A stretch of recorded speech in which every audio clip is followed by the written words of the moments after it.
Break के बाद एक बार फिर आप सभी का स्वागत है 7C हिमाचल आजकल में। हिमाचल प्रदेश विधानसभा चुनाव में कांग्रेस व भाजपा दो बड़े दलों के अलावा तृणमूल कांग्रेस भी अपना भाग्य आजमा रही है। जी हां, चुनावों के लिए तृणमूल कांग्रेस ने सभी 68 सीटों से चुनाव लड़ने का फैसला लिया है। हिमाचल आजकल से खास बातचीत में प्रदेश से तृणमूल कांग्रेस नेता प्रमोद शर्मा ने बताया कि तृणमूल कांग्रेस सभी सीटों पर अपनी नीति व दम पर चुनाव लड़ेगी। उन्होंने कहा कि लोग एक नई विचारधारा चाहते हैं और तृणमूल कांग्रेस प्रदेश में लोगों को एक नया विकल्प देगी। तृणमूल कांग्रेस का ताल्लुक है। तृणमूल कांग्रेस अपने लेवल पे, अपने दम पे और अपनी नीति को आगे बढ़ाते हुए अकेले चुनाव लड़ेगी। लोगों का जो मोह भंग हो चुका है भाजपा से भी, कांग्रेस से भी, कहीं ना कहीं एक नई विचारधारा तृणमूल कांग्रेस की, ग्रास रूट पॉलिटिक्स की पूरे भारतवर्ष में और खासतौर से हिमाचल प्रदेश में जन्म ले रही है कि प्रदेश की जनता तीसरे ऑल्टरनेटिव के रूप में एक शक्तिशाली हिमाचल जन संघर्ष कांग्रेस, तृणमूल कांग्रेस के साथ कदम से कदम और कंधे से कंधा मिला के हिमाचल के विकास के लिए आगे बढ़ेगी। प्रदेश के चुनावी समर में तृणमूल कांग्रेस भी 68 विधानसभा सीटों पर अपना भाग्य आजमा रही है। देखना यह है कि प्रदेश के चुनावों में तृणमूल कांग्रेस सियासी गलियारों पर क्या असर डालती है। शिमला से कैमरामैन कुलदीप सिंह कंवर के साथ हिमाचल आजकल के लिए आशिमा भागचंटा। हिमाचल लोकहित पार्टी ने कांग्रेस और भाजपा दोनों पार्टियों पर प्रदेश की जनता के साथ कुठारघात करने का आरोप लगाया है। धर्मशाला में पत्रकार वार्ता में पूर्व विधायक दूलोराम ने कहा कि लोग इन दोनों ही पार्टियों से तंग आ चुके हैं और तीसरे विकल्प की तलाश में हैं। उन्होंने कहा कि हिमाचल लोकहित पार्टी लोगों के लिए एक बेहतर विकल्प बनकर उभरेगी। दूलोराम ने कहा कि प्रदेश में भाजपा सरकार और केंद्र में यूपीए सरकार दोनों ही भ्रष्टाचार में डूबी हुई है और बढ़ती हुई महंगाई से आम जनता त्रस्त है। दूलोराम ने कहा कि लोकहित पार्टी कांगड़ा जिला की सभी 15 विधानसभा क्षेत्रों से चुनाव लड़ेगी और लोगों के हितों की रक्षा के लिए कार्य करेगी। हिमाचल लोकहित पार्टी हिमाचल प्रदेश में लोक मोर्चा के बैनर तले 68 विधानसभा क्षेत्रों में चुनाव लड़ने जा रही है और निश्चित तौर से आने वाले चुनाव में जो लोग तीसरे विकल्प की बात कर रहे हैं, हम इसको प्रथम विकल्प बनाने की कोशिश करेंगे। कांगड़ा जिला की जहां तक बात है, हम 15 के 15 विधानसभा क्षेत्रों में अगला चुनाव लड़ने जा रहे हैं और कांगड़ा में मुख्य चुनावी मुद्दा ये होगा कि हिमाचल प्रदेश की जो कांग्रेस और बीजेपी है, इसने मिलकर के कांगड़ा के साथ अन्याय किया है। और उस अन्याय का सबसे बड़ा उदाहरण है कि आज की डेट में कांगड़ा विधानसभा के कांगड़ा जिला के 16 विधायक चुन करके हिमाचल प्रदेश में जाते हैं और अब जो 3 महीने बाद हिमाचल की नई विधानसभा गठित होगी, उसमें 16 के बजाय 15 लोग जो है वो हिमाचल प्रदेश से चुन के जाएंगे। सिरमौर जिले में निर्माणाधीन नाहन कुमारहट्टी सड़क मार्ग इन दिनों मुसाफिरों के लिए खासी परेशानी का सबब बना हुआ है। जरा सी बरसात होते ही मलबा गिरने से मार्ग कई घंटे बाधित रहता है, जिस कारण आए दिन मार्ग पर वाहनों की लंबी कतारें लगी रहती हैं, जिससे राहगीरों को भारी परेशानी का सामना करना पड़ता है। बदहाली का आलम लिए ये है नाहन कुमारहट्टी सड़क मार्ग।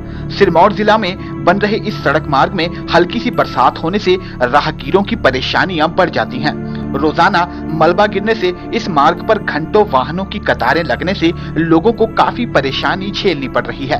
सड़क की इस खस्ता हालत से खासकर स्कूली बच्चे व सरकारी कर्मचारियों को भारी दिक्कतें पेश आ रही हैं, जिस कारण वह समय रहते अपने स्थान पर नहीं पहुंच पा रहे हैं। शिमला रोड का जो है ना, बहुत बुरा हाल है और पिछले करीब 1 साल से निहोग से और रेणुका तो सड़क तक जो है ना, बहुत ज़्यादा गड्ढे हैं सड़कों में। बार बार विभाग से हम बात भी करते हैं लेकिन कोई सुनवाई नहीं है।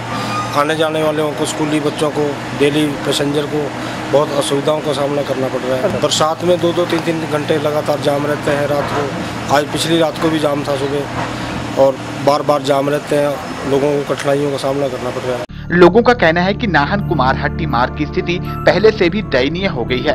सड़क पर जगह जगह गड्ढे पड़े हुए हैं। इस सड़क पर वाहन चलाना किसी खतरे से खाली नहीं है। सड़कें बंद हो रही है और हमारे को आने जाने में बहुत दिक्कत हो रही है।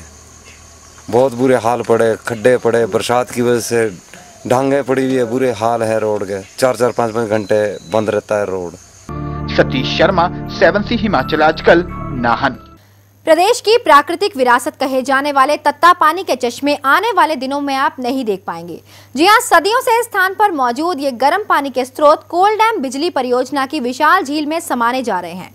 इस बिजली परियोजना में बनने वाली विशालकाय झील का पानी कोल डैम झील से लेकर तत्ता पानी तक अपना पांव पसारेगा, जिससे इस स्थान पर बह रही सतलुज नदी झील के रूप में बदल जाएगी और सदियों पुराने इन गर्म पानी के चश्मों की यादों को अपने नीले पानी के आगोश में समेट लेगी। प्रदेश में बिलासपुर जिला में पड़ने वाली तत्तापानी नामक इस स्थान का नाम ही गर्म पानी के चश्मों के कारण रखा गया है। कुल्लू जिला के मणिकरण के बाद तत्तापानी में ही सतलुज के किनारों पर गर्म पानी के चश्मे पाए जाते हैं। पंजाब, हरियाणा समेत उत्तरी राज्यों से शिमला आने वाले पर्यटक तत्तापानी का नाम सुनकर यहां आए बिना नहीं रह पाते और सतलुज के किनारों पर बह रहे गर्म पानी के चश्मों को देखकर रोमांचित हो उठते हैं। पर्यटक इस बात पर यकीन ही नहीं कर पाते कि सतलुज के ठंडे पानी के साथ ही गर्म पानी के शावर्स भी कुदरत ने दे रखे हैं। तत्तापानी के इन गर्म पानी के चश्मों के बारे में मान्यता ये भी है कि इस पानी में कुदरत की नियामत छुपी हुई है। इस पानी से नहाने के बाद लोगों के पुराने से पुराने सभी प्रकार के चर्म रोगों से निजात मिलती है। जमीन से निकलने वाले इस सल्फर मिक्स इस पानी पर कई टेस्ट भी किए गए हैं। Every year we do go somewhere, we do find new places. Like first we have gone to Jungle Retreat Tarika, then last year we have gone to Amod. Now this year we have opted for the Tattapani. Very good, but we are slightly upset because we have not because we are not able to do water rafting here. Yeah. रोचक बात यह भी है कि स्थानीय hotel मालिकों ने अपने होटलों में ही पर्यटकों को लुभाने के लिए गर्म पानी के स्विमिंग पूल व बाथ टब तक तैयार कर रखे हैं ताकि उन्हें होटल में भी तत्तापानी के गर्म पानी का आनंद दिया जा सके। स्थानीय होटल मालिक ने बताया कि उन्होंने विशेष तौर पर बोरिंग करवाकर गर्म पानी को लिफ्ट करके अपने होटल तक पहुंचाया है। उसको रिलीज करता है। तो हमारी जो धार्मिक आस्था है और लोग तीर्थ स्थान मानते हैं, जो जहाँ भी गर्म पानी ऐसा है तीर्थ स्थान मानते हैं, जिसका एक रीजन है। तीर्थ स्थान इसलिए बनता है क्योंकि लोगों को धार्मिक आस्था जब डालते हैं तो लोग आते हैं, उसमें नहाने आते हैं, ऐसे कोई नहीं आएगा। तो ये एक धार्मिक और ये साइंटिफिक जो रीजन है, मेडिकल रीजन है। 2-3 जगह है, जैसे हमारे हॉट स्प्रिंग में अंदर भी हमने सुविधा बना रखी है। इसके अलावा बाहर पब्लिक प्लेसेज भी है जहाँ गर्म चश्मे है और सरकार का ये प्रोग्राम है कि they will arrange some other places also जहाँ पर गर्म पानी रहेगा। प्रविंदर शर्मा, 7C हिमाचल आजकल, बिलासपुर।